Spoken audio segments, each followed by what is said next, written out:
2 நாட்களுக்கு முன்னால் சென்னைக்கு அருகில் உள்ள எண்ணூர் காமராஜர் துறைமுகத்தில் டான் காஞ்சிபுரம் என்கிற ஆயில் டேங்கரும் மேப்பிள் அப்படிங்கிற எல்பிஜி டேங்கரும் மோதிக்கிட்டதில் அந்த ஆயில் டேங்கரில் எண்ணெய் கசிந்து அந்த பகுதி முழுக்க ஒரு மிகப்பெரிய ஒரு சுற்றுச்சூழல் சீர்கேடை உண்டு பண்ணிட்டு இருக்கு. நம்ம வந்து செய்தித்தாளை படிச்சுட்டு இருக்கோம். அது எர்ணாவூரில் முத அதை பார்த்தாங்க. அந்த பீச் ஓரமாக, கடற்கரை ஓரமாக அந்த கருப்பு அந்த படிமம் பதிஞ்ச ஒரு தண்ணீர் வந்து கரையை ஒதுங்கி அந்த கரை முழுவதும் கருப்பாக வந்து பார்த்தாங்க. இன்னைக்கெலாம் வந்து அது மெரினா கடற்கரை வரைக்கும் வந்துச்சு. நம்ம வந்து செய்திகள் தொடர்ச்சியாக வந்து பார்த்துட்ருக்கோம். பொதுவாகவே கப்பல்கள் துறைமுகங்களுக்குள்ளே வந்துட்டு வெளியே போகும்போது செய்ய வேண்டிய ப்ரோட்டோகால்ஸ் வந்து நிறைய இருக்குது. அதுக்குன்னு பைலட்ஸ் இருப்பாங்க. அந்த பைலட்ஸ் தான் வந்து அந்த கப்பல்களை வந்து நேவிகேட் பண்ணுவாங்க. ஏன்னா ஒவ்வொரு துறைமுகத்துக்கும் வேறு மாதிரி டிராஃப்ட் இருக்கும். ஆழம் வந்து வேறு மாதிரியாக இருக்கும். அதோடைய உள்ள போகக்கூடிய ஓஷன் கரண்ட்ஸ் வேறு மாதிரியாக இருக்கும். ஸோ அந்தந்த பைலட்ஸ்க்கு வந்து நல்லா அனுபவப்பட்டவங்க தான் பைலட்ஸ் வந்து ரொம்ப தெளிவாக சொல்லி போவாங்க. ஆனால் இந்த 2 கப்பலும் ஒரு கப்பல் வெளியே வருது, ஒரு கப்பல் உள்ளே போகுது. அப்போ 2 கப்பலும் உண்மையிலே பைலட்ஸ் இருந்தாங்களா, அந்த பைலட்ஸ் தான் நேவிகேட் பண்ணாங்களா, இல்லாட்டி கப்பலில் இருக்க மாலுமிகளே கேப்டன் அவங்களே நேவிகேட் பண்ணாங்களா போன்ற பல்வேறு விவரங்கள் இன்னும் தெரிய வரல. ஆனால் இது ஒட்டுமொத்தமாக ஒரு மனித அஜாக்கிரதையினால் மனிதனின் தவறால் நிகழ்ந்த ஒரு விபத்து தான் இது. இது வரைக்கும் நமக்கு இப்போ வரைக்கும் நமக்கு எந்த வகையான ஆயில் வந்து அங்கே சிந்தியிருக்கு, எந்த வகையான எண்ணெய் வந்து சிந்திருக்குன்னு இன்னைக்கு காலை வரைக்கும் நமக்கு தெரியல. ஏன்னா அது தெரிஞ்சாதான் நம்ம வந்து அதற்கு உண்டான ரெமிடியேஷன் மெஷர்ஸ், அதை அந்த எண்ணெயை எப்படி வந்து அந்த கடல்ல இருந்து கடற்கரை மணல்ல இருந்து எப்படி நம்ம சுத்தப்படுத்த முடியும் விஷயத்தை நம்ம செய்ய முடியும். ஆனால் இது வரைக்கும் அது என்ன வகையான எண்ணெய் கூட நமக்கு தெரியல. இது எந்த மாதிரியான விளைவுகளை வந்து அந்த பகுதியில் ஏற்படுத்தியிருக்குன்னா, மீனவர்கள் வந்து அவங்களோட வலையை பயன்படுத்தி மீன் பிடிக்க முடியாது. ஏன்னா அந்த தண்ணீர் வந்து முழுவதும் ஒரு எண்ணெய் மிதக்கக்கூடிய தண்ணீராக மாறி இருக்கும்.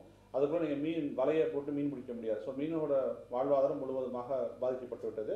இன்னைக்கு சட்டமன்றத்திலே அது குறித்து பேசப்பட்டு அதுக்குரிய நிவாரணம் வழங்கப்படும் சொல்லி மீன்வளத்துறை அமைச்சர்லாம் வந்து அறிவிச்சிருக்காங்க. இது வந்து மீனோட வாழ்வாதாரம் பாதிக்கப்படும்னா, இன்னொரு பக்கம் அந்த பகுதியில் இருக்கக்கூடிய ஒட்டுமொத்த கடல்வாழ் உயிரினங்களையும் மிக அதிக அளவில் பாதிக்கும். பல்வேறு வகைகளில் பாதிக்கும். முதல்ல வந்து அந்த ஒவ்வொரு கடலுக்கும் கடல் தண்ணியில் வந்து டிசால்வ்டு ஆக்சிஜன் கண்டென்ட் இருக்கும். அதாவது அந்த ஆக்சிஜனை பயன்படுத்தி தான் கடல்வாழ் உயிரினங்கள் வந்து சுவாசித்து உயிர் வாழும்.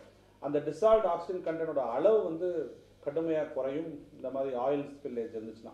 அப்போ அந்த டிசால்வ்டு ஆக்சிஜன் கண்டென்ட் குறைஞ்சதுன்னா ஒட்டுமொத்தமாக சாதாரண மீன்லேருந்து சாதாரண பிளாங்க்டூன்ஸ் இருந்து சின்ன உயிரினங்கள்லேருந்து ஆரம்பித்து பெரிய மீன்கள் வரைக்கும் மிகப்பெரிய அளவில் வந்து பாதிப்பு ஏற்படும். ஏன்னா அவங்களால அந்த கடல்வாழ் உயிரினங்களை சுவாசிக்கவே முடியாது, அந்த டிசால்வ்டு ஆக்சிஜன் கண்டென்ட் குறைஞ்சதுனால.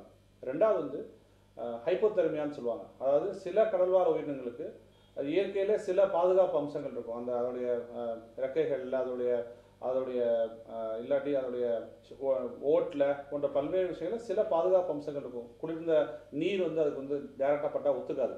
குறிப்பிட்ட அந்த கடல்வாழ் உயிரினங்களுக்கு அது சார்ந்த விஷயங்கள் வந்து செயல்படாமல் போயிடும். அப்போ வந்து ஹைப்போதெர்மியான்னு சொல்லுவாங்க.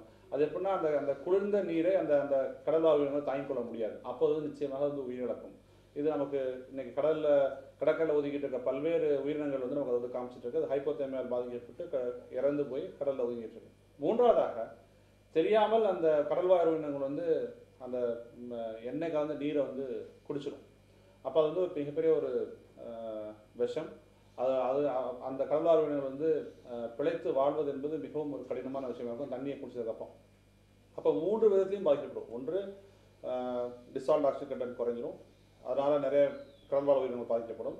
இரண்டாவது, ஹைப்போதெர்மியான்னு சொல்லக்கூடிய ஒரு ஸ்டேட். அந்த ஸ்டேட் வந்து கடல்வாழ் உயிரினங்களுக்கு இயற்கையாகவே இருக்கின்ற சில பாதுகாப்பு அம்சங்கள் அதால் செயல்பட முடியாமல் போயிடும். அதால் வந்து அதை வெளிக்கொண்டு முடியாமல் போயிடும். அதனால் அந்த உயிரிழப்பு நடைபெறும். மூன்றாவதாக,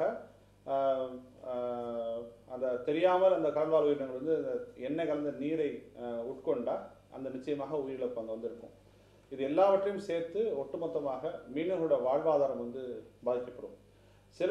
பல வகை மீனவர்கள் பிடிச்சிருக்க பல வகையான மீன்களில் அதோட எஃபெக்ட்ஸ் நமக்கு தெரிய வர்றதுக்கே சில நாட்கள் ஆகும். இன்னைக்கே தண்ணீரை குடித்த மீனோ தண்ணீர் குடித்த கடல்வாழ் உயிரினமோ இன்னைக்கே செத்து போயிடணும்னு சொல்ல முடியாது. ஆனால் அதோட விளைவுகள் நமக்கு தெரிய வர்றதுக்கு வந்து சில நாட்கள் ஆகும். அந்த மீன்களுக்கு அதை அஃபெக்ட் பண்ணி அதை உயிரிழப்பதற்கோ அல்லது அதோடைய வேறு விதமான பாதிப்புகளை உண்டு பண்ணுவதற்கான நாட்கள் வந்து கொஞ்சம் அதிகமாகும். நாளைக்கே தெரியும்னு சொல்ல முடியாது. அப்போ இது வந்து ஒரு நீண்ட காலத்திற்கு இந்த பகுதி முழுவதையும் கண்காணிப்பில் வைக்க வேண்டிய பொறுப்பு அரசுக்கும் அந்த போர்ட் அத்தாரிட்டிஸ்க்கு வந்து இருக்குது. மீனவருடைய வாழ்வாதாரத்துக்கு நீங்கள் வந்து எந்த அளவுக்கு காம்பன்சேட் பண்ணணும் நம்ம வந்து நினைக்கிறோமோ நிச்சயமாக அதை செய்ய வேண்டும் அரசு.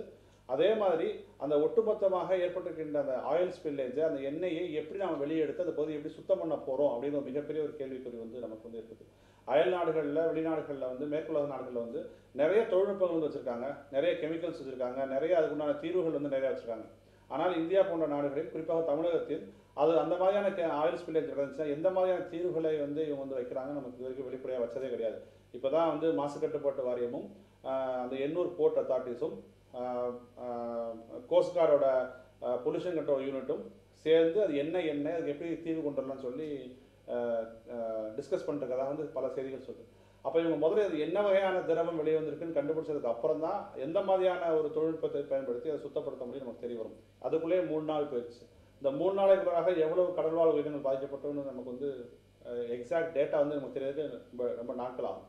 ஆக இதே போன்ற ஒரு ஒரு விஷயங்கள் நடக்கும்போது, ஒரு பேரிடர்கள் நடக்கும்போது எந்த மாதிரியான முன்னெச்சரிக்கை நடவடிக்கைகளை வந்து அரசு தயாராக வச்சுருக்கணும். ஏன்னா எண்ணூர் போர்ட் வந்து நீங்கள் முழுவதுமாக ஆயில் டேங்கர்ஸை ஹேண்டில் பண்ணக்கூடிய போர்ட்டாக வந்து மாறிடுச்சு. அப்போ என்னைக்குனாலும் இந்த மாதிரி சிக்கல்கள் வந்து நடைபெறலாம். அது எண்ணூர் போர்ட் நடக்கணும் அவசியம் இல்லை. சென்னையிலேருந்து சில நாட்டிக்கல் மைல் தொலைவில் இருக்க கடல் பகுதியில் எங்கேமா இந்த ஆயில் ஸ்பில்லேஜ் வந்து நடக்கலாம், விபத்துகள் நடக்கலாம். அப்படி விபத்துகள் நடக்கும் பொழுது நாம் எந்த மாதிரியான ஒரு முன்னெச்சரிக்கை நடவடிக்கைகளை எடுத்து தயார் நிலையில் இருக்க வேண்டும் என்பதை அரசு இந்த விபத்திலிருந்து பாடம் கற்றுக்கொள்ள வேண்டும் என்று நான் கேட்டுக்கொள்கிறோம். ஆன்லைன் PA சப்ஸ்கிரைப் பண்ணுங்கள். தேங்க்யூ.